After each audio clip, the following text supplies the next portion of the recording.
And the modelling and the science and the year-on-year trends tell us unequivocally it's getting hotter. Now, Dr. Judy Lawrence is Senior Research Fellow at the Climate Change Research Institute at Victoria University and co-chair of the Climate Change Adaptation Technical Working Group.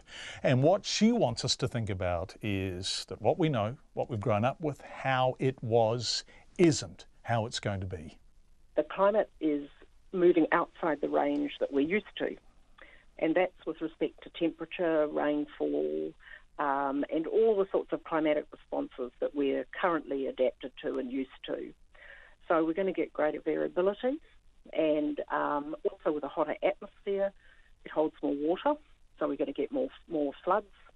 And a hotter ocean is going to expand, and that means sea level rise is going to affect us.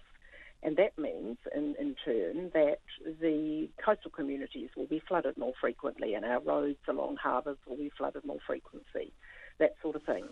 But what's really important to think about, if we're going to anticipate some of these changes and how we might cope with them in the future, is to think about them as cascading impacts, because one impact is going to affect something else in our lives.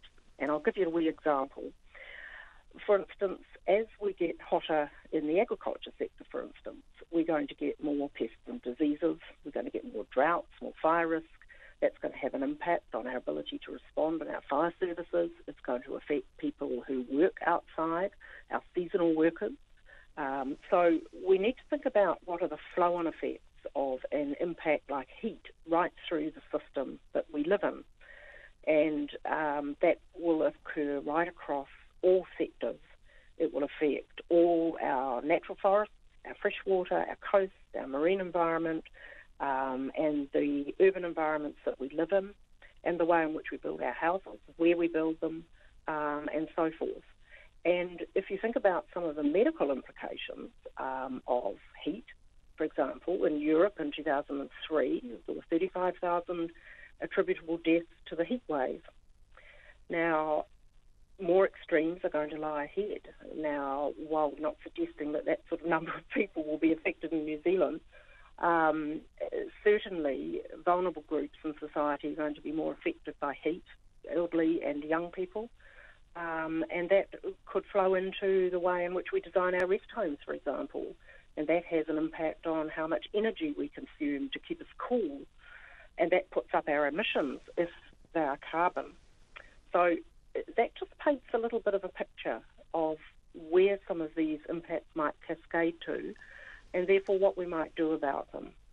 So, Judy, you are essentially saying that what is happening here will change how we live, where we live, the quality of our life, what we grow, what we farm. What sort of time frame are we talking about before the impacts are so significant that we have to have meaningfully responded or we will be caught out? Yeah, and that's going to vary depending on what the impact is. Now, if we think about the two most obvious ones, which have been talked about in the media this week already, is the sea level rise and coastal flooding, and also intense rainfall events, which have been happening right in the last week, right? And those two are the things that will affect us more immediately in the short term. We're very certain about sea level rise out to about mid-century. And the changes in the sea level rise will affect our ability to deliver the stormwater functions, the water functions of wastewater, etc. And so some of these things that we're already experiencing, whereas longer term there are impacts of temperature changes which may have a longer time frame for us to adapt to. So I think we have to have a conversation about what are the most important and present issues that we need to deal with.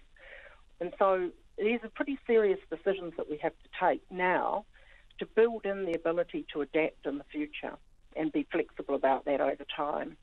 Are we taking those decisions? If I look back to the media conference you were at when your report was released in December, and you talked about, I guess the big issue is, are we being anticipatory enough? Are we reacting in advance to what we know is going to happen? Are we? No. And we instinctively know these things will happen, but we have not yet adequately dealt with those issues.